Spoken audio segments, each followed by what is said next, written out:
各位好，自由行今次嚟到南山站呢一邊呢，去試一間專做傳統粵菜嘅餐廳。佢最拿手嘅有德掌石鍋翅，已經好少酒家整嘅麗蓉香酥鴨，同埋呢好少酒樓再整嘅紙包骨。一間專做傳統手工菜嘅餐廳，你都想嚟試下？睇之前可以先訂閱我嘅頻道。如果能夠讚好同埋分享俾你哋有需要嘅朋友就更加好啦。好啦，我哋立即去片。今次呢，我哋就由深圳灣口岸出發。呢個站呢，喺通車以嚟，我今次呢都係第一次搭。個站好大、好舒服、好光猛。咁下次去其他地方呢，就方便好多。我哋由深圳灣口岸13號線呢轉11號線，大約13分鐘呢就可以過到嚟南山站呢度噶啦。票價呢就係3蚊。我哋今次呢就喺 C 出口嗰度出。咁喺 C 出口出咗之後呢，路線就係非常之簡單嘅。我哋只需要向前行大概400米左右呢，就會到達噶啦。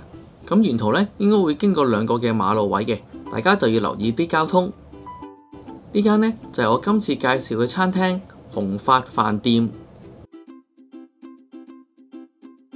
喺餐廳門口呢，已經擺放咗好多種唔同款嘅招牌菜式。因為呢間餐廳呢，好多人嚟食嘅，咁我哋驚冇位，所以呢，我哋11點呢就到啦。餐廳嘅環境呢，好大好光猛嘅。餐廳嘅裝修呢，俾到我嘅感覺呢，有一啲似一個中式嘅酒樓，但係副現代化嘅餐廳。餐廳嘅中間呢，有個牌匾寫在食在粵味，意在傳統。而另外一角呢，有一個發字，咁呢就對應咗餐廳嘅名，亦都對應咗中國人呢發達發財呢個好意頭。餐廳呢都有好多唔同嘅台嘅，除咗有4人同埋6人呢啲長台之外呢，亦都有呢啲圓形嘅6人台嘅。咁如果想私隱度高啲呢，呢度都有啲8人台係可以呢入房嘅。有3間呢啲房，只要預早 book 定呢就可以噶啦。餐廳嘅碌鵝同埋燒臘呢已經得到個金獎噶啦。呢度呢仲有幾款海鮮嘅菜式可以試下添。而呢度最拿手嘅燒味呢就有8款咁多，一啲經典嘅粵菜呢就有10款，每款呢都好想試下。呢度呢同一般餐廳一樣，喺大眾點評或者美團呢都有啲優惠嘅。咁喺優惠呢一度呢，我哋睇到佢有啲88蚊代100蚊嘅現金券，咁可以無限張數使用嘅。咁即係等於呢用緊88折嘅優惠。亦都有2款2人餐，包括係198蚊同埋138蚊嘅2人餐。如果有4個人呢，呢度都有一款368蚊嘅4人餐可以試下嘅。我哋嗌咗呢一個呢叫做金掌石鍋翅。另外呢一味呢係豉汁炒聖子。跟住嗌咗呢一個呢係明爐脆皮燒鵝。另外嗌咗呢一味手工菜叫做麗蓉香酥鴨。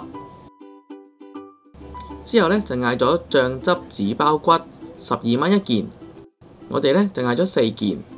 最後呢就嗌咗個主食係台山黃鱔飯。服務員呢幫我哋淋上啲秘製嘅豉油，再加埋啲葱同埋呢啲芫茜。跟住呢就趁熱嘅時候呢就撈一撈勻佢。因為呢非常之新鮮熱辣啊，所以豉油呢煮熟咗之後呢有好香嘅味道。而當中呢亦都夾雜咗好濃濃嘅飯味。咁服務員整完之後呢，就到我哋啦。我哋呢就會放啲葱花落呢個石鍋翅嗰度，等用啲熱力呢煮熟啲葱同埋芫茜。因為非常之熱㗎，所以千祈唔好掂到呢個石鍋翅嘅周圍。呢個石鍋翅呢非常之足料，佢有北寄貝裙邊、蟹柳，仲有少少嘅翅喺入邊，再加上頭先落埋嘅葱同芫茜，所以食起嚟呢口感非常之豐富。跟住呢，就試下中國燒臘大師金掌師傅嘅手勢啦。呢隻燒鵝呢係剛剛出爐嘅，所以呢新鮮滾熱辣。再加上出邊餐廳呢都寫住現做不隔夜，所以呢俾我好大嘅信心。因為呢隻鵝呢本身就唔係太肥，所以呢你睇佢皮下邊呢嗰啲脂肪呢就唔會太多。咁食多幾嚿呢都唔會話太流。同埋呢隻燒鵝呢醃得都幾夠味嘅。所以呢，就咁食已經好好味，但係呢，佢都提供咗酸梅醬嘅。如果你想試下唔同口味呢，都可以點啲酸梅醬落去，甜甜酸酸好好味呢，又可以食多幾件啦。呢呢個豉汁炒聖子呢，裏邊就有3種配菜嘅。炒聖子呢就好考師傅嘅手勢，如果炒得太老呢，就會好柴，好似食緊橡筋咁。但係當然呢一隻呢就冇呢個問題。師傅嘅火候啱啱好，炒得非常之爽口，豉汁同聖子嘅味道呢非常之夾，同埋最重要呢就係食落去嘅時候呢，一粒沙都冇嘅。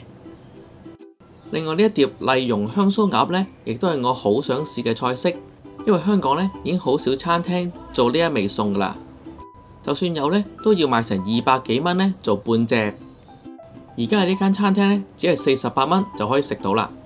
喺呢一味餸呢，食到一個鴨肉嘅嫩、鴨皮嘅香、面頭酥油嘅鬆脆，同埋芋泥綿滑嘅口感。因為工序呢非常之繁瑣，而家真係冇乜餐廳肯做噶啦。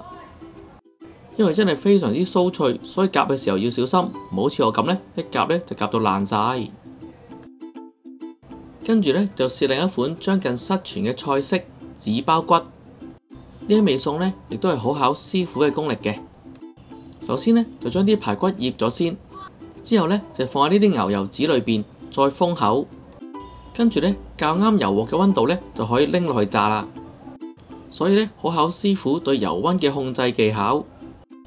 但因為包住咗呢，所以呢嚿醬汁嘅紙包骨呢，裏邊嘅肉質呢，就非常之嫩滑嘅，亦都唔會太乾，同埋咬落去呢，好腍滑嘅。因為包住咗嚟攞去炸，咁所以呢，裏邊嘅肉汁呢，就唔會流失。因為用一字排嚟做啊，咁所以肉質呢，非常之嫩，再加上呢，近骨位嘅肉呢，係好味好多嘅。最後呢，試埋呢個台山黃鱔飯。呢個黃鱔飯呢，開頭已經即場撈起咗，所以呢非常之香。同埋呢個黃鱔呢已經去咗骨，所以呢啖啖都係肉。咁鱔肉呢嘅味入晒啲飯度，啲飯呢又有啲鱔味，所以呢非常之夾。而剛剛煮出嚟嘅米飯呢，粒粒分明，軟硬適中，吸收咗黃鱔嘅味道之後呢，更加好食，同鱔肉一齊呢就相得益彰。因為呢個煲飯呢係非常之熱嘅。如果你等多一陣呢，再掛埋側邊嘅飯呢，就仲可以食到好好味、好脆口嘅飯焦添。一間肯做傳統手工粵菜嘅餐廳呢，真係買少見少噶啦。而好似呢間餐廳呢，肯做呢啲手工粵菜，真係非常之難得。再加上餐廳呢，又有88折呢一個代金券，近嚟地鐵開通嚟南山站呢都非常之方便。同埋呢，餐廳有多種得獎菜式。好值得咧，大家嚟呢一度試下嘅。好啦，今次嘅介紹就去到呢度，我哋下集見啦，拜拜。